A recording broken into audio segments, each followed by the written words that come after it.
অবশেষে বসিরহাট লোকসভা কেন্দ্রের অন্তর্গত সন্দেশখালীতে প্রচার শুরু করল তৃণমূল কংগ্রেস। বিগত কয়েক মাস ধরে শিরোনামে উত্তর 24 পরগনার সন্দেশখালী। অবশেষে বসিরহাট লোকসভা কেন্দ্রের অন্তর্গত সন্দেশখালীতে নির্বাচনী প্রচার শুরু করল তৃণমূল কংগ্রেস।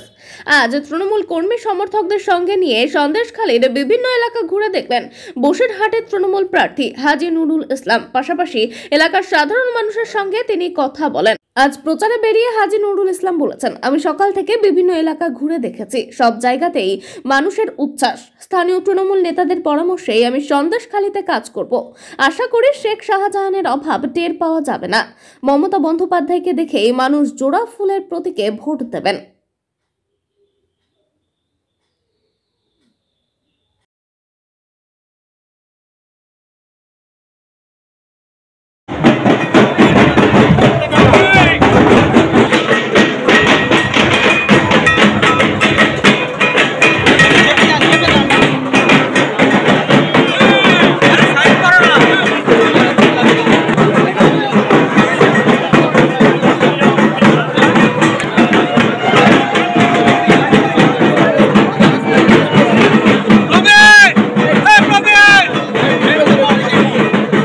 করলে ভালো হয়,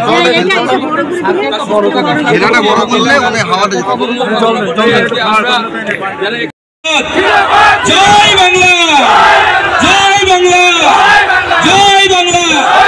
এবার বলি মমতা বন্দ্যোপাধ্যায় জিন্দাবাদ, মমতা বন্দ্যোপাধ্যায় জিন্দাবাদ। Thank you.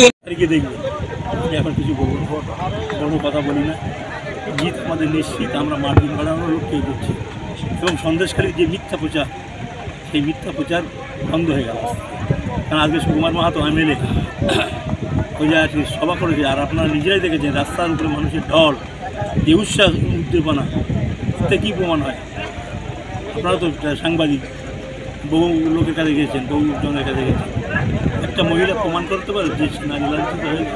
প্রতিবাদীরাও দেখলাম এসে দাঁড়িয়ে উঠে গেল হাজী নুরুল জিন্দাবাদ। এতে কী প্রমাণ হয়? সন্দেশখালী যে জায়গায় ছিল সেই জায়গা থেকে কোনো প্রধানমন্ত্রী এবারে হচ্ছে কিছু হবে না।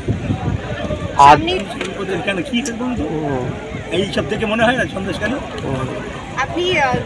আরে আমাদের ভোট মানুষ এমনি দেবে, মানে বলতে হবে না। মানুষ জানে যে মমতা ব্যানার্জি কী উন্নয়ন করেছে গ্রামে, প্রত্যেকটা লোক কোনটা পায়নি। ঘুরুক তারপরে জিতার কথা লেখাপথ থেকে যদি ওরা করতে ঠিকই করতে, আমি কেন বলতে যাবো? নতুন সময় আমরাও চাইছি, শান্তি ছিল এখানে, আছে, থাকবে। নতুন করে উন্নয়নের কাজে আমরা যা পেয়েছে আরও উন্নয়ন এখানে হবে। সন্দেশখালীর মানুষ, হিঙ্গলগঞ্জের মানুষ, নানাকার মানুষ, পিছিয়ে পড়া মানুষ, তাদের সম্বন্ধে আমাদের চিন্তাধারা আলাদা করবে।